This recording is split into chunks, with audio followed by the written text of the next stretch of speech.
চৈত্রের তীব্র রোদ আর ভ্যাপসা গরমে অতিষ্ঠ জনজীবন।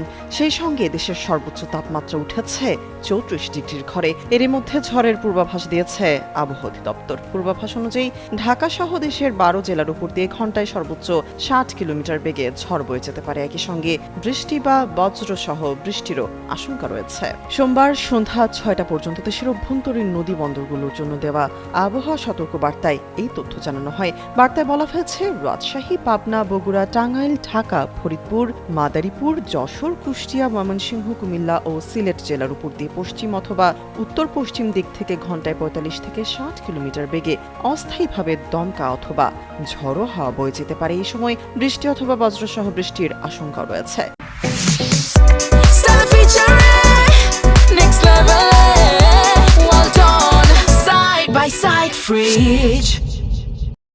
তাই এসব এলাকার নদীবন্দরগুলোকে ১ নম্বর সতর্ক সংকেত দেখাতে বলা হয়েছে।